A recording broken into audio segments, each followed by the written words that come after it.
Tak a zprávy máme za sebou a nyní, prosím, pojďme na chvilku být vážní. A myslím, že mě všichni dobře znáte. A víte už, že když něco řeknu, tak jde o velkou věc. Když něco podobného řeknu, buďme vážní. A přesně takováhle situace právě nastala. Hezky po pořádku. Ale. Já už více než rok mluvím s nejdůležitějšími českými politiky o tom, co mě, ale především vás trápí.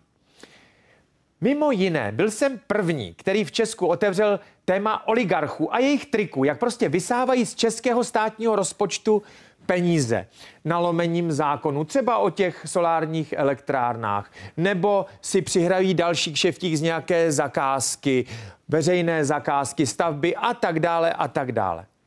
Upozornil jsem třeba na špinavé praktiky soudců a na řadu dalších věcí, v celé řadě pořadů. Pro řadu lidí jsem byl dokonce tak protivný, že mi loni na stole přistála prázdná nábojnice. Známý symbol pro výhrušku vendety. Nezlobte se, ale byl jsem to zase já, který jako první řekl premiérovi o tom, že je třeba zdanit nadnárodní koncerny. Že nadnárodní koncerny tady nemají mít nějaké daňové prázdniny a nemáme jim dovolovat odvádět svoje zisky a dividendy do zahraničí. A že nemají mít z našich daňových předpisů tak maximálně dobrý den a v klidu vyvádět desítky miliard z Česka pryč. Byl jsem první, který si dovolil upozornit na to, že celý systém je tady nastavený tak, že bohatí tu v klidu bohatnou. Zatímco střední třída, ta tradiční střední třída mizí a chudí bohužel chudnou. A do třetice ještě jedna věc. Byl jsem to já, kdo tu jako první upozornil na krutý rozpor mezi tím, co politici říkají a co dělají ve skutečnosti, co slibují před volbami a co potom po volbách dělají. Pamatujete si, kolikrát jsem se v poslední době smál politikům za to jejich mělo by se udělat. Někdo by měl zařídit, mělo by se. A právě to jejich mělo by se mě už přestalo definitivně bavit. Furt nám slibují, že by se něco mělo. Oni si i navykli v těch televizních debatách to takhle uhrát. Že přijde změna, ale nic. Jediné, co se stalo, je, že korupce se přesunula do úplně jiné roviny.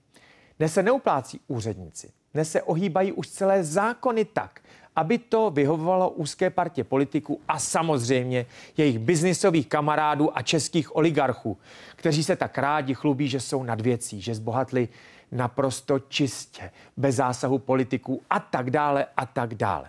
A právě proto jsem se rozhodl, že chci aktivně vstoupit do dění. Bez výmluv a prázdných řečí. Prostě dám svoji tvář, svoje jméno všanc. Dovolte mi proto vám představit, že úderem dnešního dne zakládám politické hnutí List Jaromíra Soukupa. Jehož cílem je bránit české národní zájmy před skorumpovanými politiky a oligarchy. List Jaromíra Soukupa je nové politické hnutí, které se bude ucházet o zájem voličů. Bude se ucházet o zájem voličů. Nedávám si nesplnitelné cíle, ale každý rok uvedu seznam konkrétních věcí, které je potřeba změnit a které jdou změnit v tom konkrétním roce. Tak například, jako jeden z prvních cílů navrhuji, pojďme prosadit trestní odpovědnost politiků za to, že nám jednoduše zdražují život, za nedostatek bytu, za drahé energie, za předražené účty za mobilní internet a telefon, za to, že stát vyplácí miliardy solárním baronům nebo oligarchům za věci, které by prostě měl dělat sám a ne přihrávat kšefty jiným. Za to všechno mohou vždy konkrétní lidé a konkrétní politici. V tomhle neexistuje oni. Pojďme tyhle ty lidi, kteří se pakují na náš účet, postavit před soud. Stejně jako ty, kteří tenhle ten hyenismus umožňují. A vás si poprosit, pojďte do toho se mnou. Pojďme si říci, co je důležité v tom daném období, co se dá zařídit. A společně to zařiďme, prosaďme. Nenechme se opít lacinými sliby, mělo by se někdy v roce 2022, 2024. Dejte nám ještě jednou šanci a po příštích volbách uvidíte. A udělejme z Česka místo, kde na špatná rozhodnutí státu nedoplácí obyčejní lidé.